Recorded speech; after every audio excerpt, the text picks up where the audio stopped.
નહીં, બીક તો ઘણી ગઈ હતી. હવે લડવું તો પડશે. આ અહમ વાળા છે ને પકડેલા મૂકે નહીં હો. હા, મૂર્ખ મકોડો અહમ વાળો અને વાસના વાળો એ પકડ્યા પછી મૂકે નહીં, બરબાદ થઈ જાય. પેલા બધાએ કીધું ને કે હવે દરિયા ઉપર પુલ બંધાવવા માંડ્યો છે. રામ લખી લખીને પથરા નાખે ને તો પાણીમાં તરે. હા, બોલા રાક્ષસો કે મારે બેટા કે એમના તો જે છે ને એનું નામના પથરા તરે. આપણે એના સામે લડશું કેમ? લશ્કર બધું અંદર અંદર વિચાર કરવા માંડ્યું. રાવણના લશ્કરમાં બધા રાક્ષસો વિચાર કરવા માંડ્યા આપણે આના સામે જીતી શકશું નહીં, લડી શકશું નહીં. અરે એના નામના પથરા. એટલે બધા રાવણ પાસે ગયા, બધા હતાશ થઈ ગયા કે આના નામના પથરા તરતા હોય તો અમે તો કેમ એની હારે જીતી શકશું? આ પુલ બાંધે છે, લંકા સુધી પહોંચી જાય. રાવણ કે મારું સૈન્ય જો નિરાશ થઈ જાય તો લડવા ઊભું જ નહીં થાય. એટલે એને કીધું અરે ઈ શું કે એનાથી મોટો પથરો લઈ આવો. હાલો, રાક્ષસો બળવા નતા, મોટો પથ્થર લઈ આવ્યા કે લખો એની માથે રાવણ લખાય. હા, અને પોતે જઈને ધક્કો માર્યો પથ્થરને.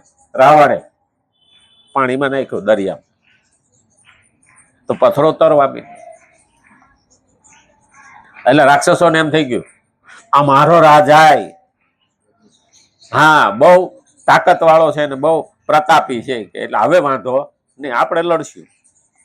વાત આખા લંકામાં ફેલાઈ ગઈ કે રામના નામના પથરા તરતા હતા કે રાવણે પથરો નાખ્યો તોય તરવા માંડ્યો. મદોદરી સુધી પહોંચી. ઘરવાળી પાસે પેલા એને બધી ખબર જ હોય એટલે ઘરવાળી પાસે પહોંચી. એટલે સાંજે રાવણ આવ્યો ને એટલે રાવણને પૂછ્યું તમારા હાથે પથરા તરે એવું તો મને 100% વિશ્વાસ છે, બને જ નહીં. કર્યું હું તો કે મેં રાવણ તો માથે લખ્યું હતું પણ કે શિલાને એવું કહ્યું, પથ્થરને એવું કહ્યું કે જો ડૂબી જા ને હા તો તને રામની દુહાઈ છે, કે મનમાં આવું કહ્યું. એટલે રામની દુહાઈ આપીને તો પથરો તરવા માંડ્યો. એટલે આવા ઘણા જો પથરા તરતા હોય તો ધ્યાન રાખવાનું, રામને કારણે તરતા હોય. રામ દુહાઈ. કર્તવ્યનું પાલન કરવામાં બધા સ્વતંત્ર અને સમર્થ છે.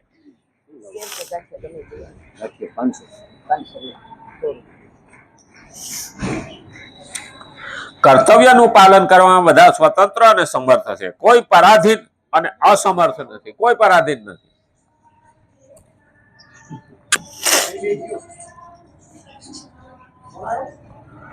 કોઈ પરાધીન નથી, કોઈ અસમર્થ નથી. દરેક કર્તવ્યમાં દરેક માણસ સમર્થ છે. પરાધીન હોવું ને આમ તો ખરેખર છે ને પરાધીનતા માણસને કાયર બનાવે.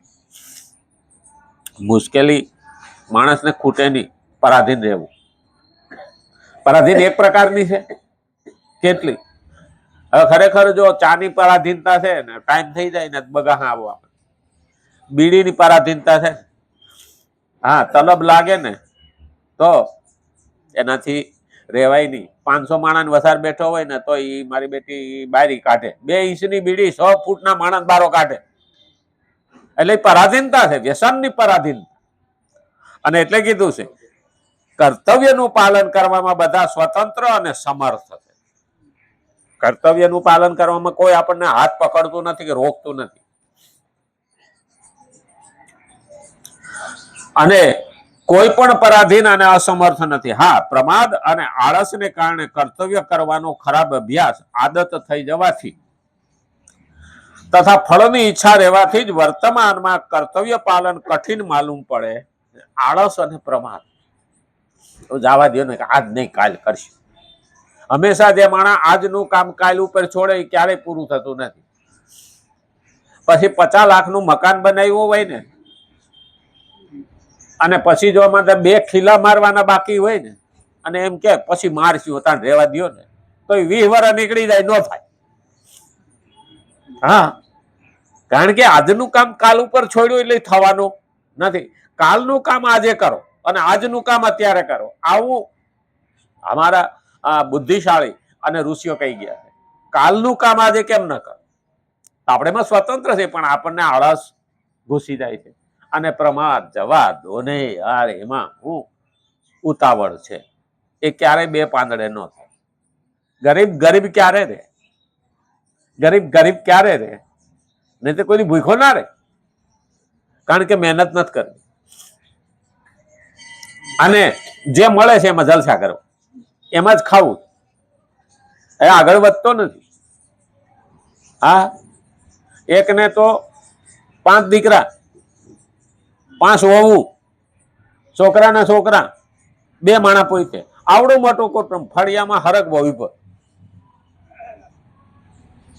રોજ શીંગું ઉતારે હરગવાની, બજારમાં જઈને વેચી આવે એટલે ઘરનું રોજે રોજનું પૂરું થઈ જાય. હવે એનો એક હગો આવ્યો, કાં ઘેરો એક માણા હાવ આળસુ ને પ્રમાદી છે, આને કઈ હૂજતું નથી, કઈ કરવું નથી. અને માણસને ખરેખર છે ને મહેનત વિનાનું મળી જાય ને એટલે એ પ્રમાદી થઈ જાય, આળસુ થઈ જાય. હવે આનાથી આગળ નહીં. હવે એનું ઈ મકાન મા બાપે જે બનાવીને દીધું હતું એનું ઈ મકાન, અને એમાં ને એમાં રહેવાનું, આટલું જ કામ. બધાય જુવાન, મજબૂત, તાકાત વાળા, પણ કઈ કરે નહીં. એક મારા જેવો હગો વાલો આવ્યો, એને જોયું કે આમાં કઈ ફેરફાર થતો નથી. બધા મારા બેટા કે હા આમ નામ પડ્યા રહે છે, આખો દાડો ઘેરે, અને નવરા પડ્યા હોય એટલે બીજા દલીલો કરે ને બાંધે. મહેમાનને તો સ્વાગત કર્યું, એ તો શું છે, જેટલી આવક કોઈ પ્રમાણે સ્વાગત કરે. હા, આપણે ઘરમાં ન હોય તો પછી ચોખ્ખું ઘી ન હોય તો તેલમાં પણ શીરો બનાવીને ખવડાવે, એના પ્રમાણમાં સ્વાગત કર્યું. બોલો રાતે હૂતો તો વિચાર કરે, હૂતો કે મારા બેટા, અને આ પૂછ્યું બધું, દિવસે તો પૂછ્યું તું તમે શું કરો છો, તમારી આવક શું છે, એ કે બધું આ હરગવો છે, એ રોજ સવારમાં શીંગો આપે અને આખા દાડાને ખાવાનું થઈ જાય છે, કે અમે એનાથી ધારે કઈ મહેનત કરતા નથી. મારો બેટો કે આ હરગવો છે નડે. હા, એટલે રાતે ઉઠી અને હરગવો કાપી નહીં. હવે હરગવો કાપી નાખ્યો, ભાઈ ઓલાની રોજી રોટી જઈ વહી જાય ને, એ રેવા દે હાથમાં આવે તો રાતે ને રાતે ભાગી ગયો કુવાડો લઈ, એ અહીંયા રેવાય નહીં. હવે સવારે ઉઠ્યા ને તો ઓલા કે છે મારા બેટો કે ઓલો મહેમાન થઈને આવ્યો હતો, અમારો દુશ્મન હરગવો કાપીને વયો ગયો, હવે અમારે ખાવો હો કે આજ તો શીંગું ઉતરી. પછી થોડી ઉતરવાની, એ કાંઈ વેચી આવ્યા, 2 દાડાનું થયું, બધી શીંગો કાચી પાકી બધી વેચી. હવે એકબીજાને મોઢા સામે જોવે, પરમ દિવસે શું કરશું? હવે ખાવું શું? કઈને દઈશ હુજે નહીં. આખો દાડો વયો ગયો, બીજે દાડે પણ ખાવાનું થઈ ગયું એટલે કઈ હુઈજું નહીં. અને ત્રીજે દાડે બધા બાંધવા મીડ્યા, શું કરશું? અરે કે ક્યાંક કામે જાવ કે? હા, ત્યાં ઓલા ખેતરમાં દાડીઓ બોલાવા આવ્યા ને, હા, એટલે વહુ કે હાલો અમે ઉપડીએ. એટલે 5 વહુ દાડીએ વહી ગયું, અને 5 ભાઈઓ જ્યાં કડિયા કામ હાલતો હતો ને ત્યાં વહી ગયું.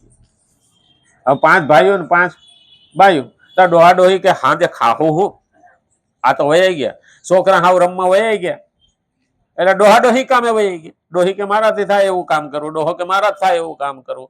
હા જે આવ્યા ને તો ઢગલો રૂપિયા આવ્યા. મારા બેટા કે એટલા બધા કે આપણને હારી દઈશ કેમ ન હુજી? હા, એટલું જો હે, એટલું ખાવા જો હે, એટલું આમ કરવા જો હે, આનાથી લુગડા લાવશું, બધું નવું નવું આવે ને. 3 વર્ષ કમાણા ને ત્યાં જે જગ્યાએ એ જૂનું મકાન હતું ત્યાં બંગલો કર્યો. આવડી મોટી કમાણી આવતી હોય એટલે દઈશ સુધી.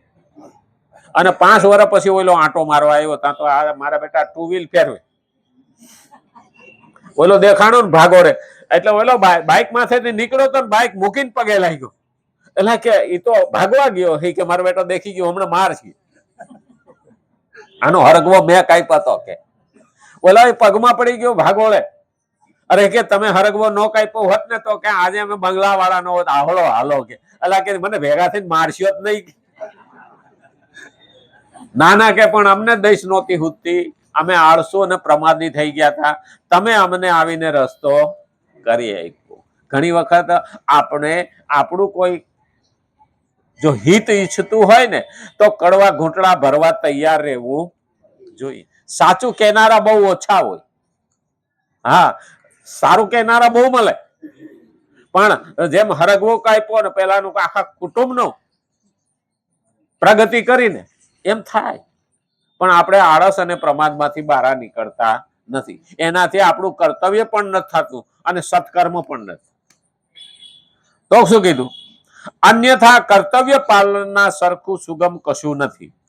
કર્તવ્યનો સંબંધ પરિસ્થિતિ અનુસાર હોય છે. મનુષ્ય પ્રત્યેક પરિસ્થિતિમાં સ્વતંત્રતાપૂર્વક કર્તવ્યનું પાલન કરી શકે છે. કર્તવ્યનું પાલન કરવાથી જ આસક્તિ દૂર થઈ જાય છે. કર્તવ્યનું પાલન કરે એટલે બહુ આસક્તિ રહે નહીં. અકર્તવ્ય કરવાથી અને કર્તવ્ય ના કરવાથી આસક્તિ વધારે વધે. હા, અકર્તવ્ય મારે હવે કઈ કરવું નથી, એમાં આસક્તિ વધતી જાય. મારે કઈ કરવું નથી એવું કહેવા વાળો પણ કંઈક તો કરે જ છે. હા, પલાઠી વાળીને બેસી જાય ને તો પણ એનું મગજ તો હાલતું જ હોય, મન હાલતું જ હોય. અને મન તો એવું છે ને કે વાંદરાને ખાલી દોયડું ડોકમાં નાખીને બાંધી દે ને થાંભલી આગળ તો એને ગોળ ગોળ ફેર્યા કરે, પણ નવરું બેહે નહીં. માણસ કે ને મન તો માકડા જેવું છે, તો આનો અર્થ જ આ થયો, માકડું એટલે વાંદરું. તો માકડું છે એ જેમ કુદા કુદ કર્યા જ કરે. હા, વાંદરું નો બેહે. એક ભાઈ ને તો ભૂત પ્રસન્ન થયું હતું. હા, બસ તું કામ કે નહીં હું કરું, મને નવરું નહીં બેહવા દે. જો નવરું બેહી ને તો તારો વારો ચડાવે છે. ઓલો બી કામ સીધે, પણ એ ઓલો તો ફટાફટ કરી આવે. એક બુદ્ધિશાળી સંત પાસે ગયો કે બાપજી આવું થયું છે કે હવે આને કે પૂછડું પકડાતા તો પકડાઈ ગયું, પણ હવે આને કામ ન દઉં તો મને જ ખાહે, આને કામ હું દેવું? હા, એ કે તને એક થાંભલો છે ને ફળિયામાં ખોળ દે, તારે કામ હોય ને તો એને રોકવાનું, પછી એને કહેવાનું તારે ઉપર ચડવાનું હેઠું ઉતરવાનું, ઉપર ચડવાનું તારે હેઠું ઉતર. એ કે એમ તો કે નવરું રહે તો તને કેમ? એને કહે હું બીજું કામ ના બતાવું તો હું આ કામ કરું. અને થાંભલો ઉભો કરી દીધો. વરાને કીધું કઈ સાઈડ ઉતારી કરી કે મારે કામ આ બીજું હોય ને તો તને હું બોલાય. વરાન ચાલુ થઈ ગયું. એમ આપણું મન છે ને એ વાંદરા જેવું છે, કુદાકુદ કરે. એને માળા પકડાઈ દો, સાઈડ ઉતાર કરી, મારે બીજું કામ પડશે તો આવી. હા, સાઈડ ઉતાર કરી એટલે નડે નહીં, આળસ અને પ્રમાદ આવે નહીં.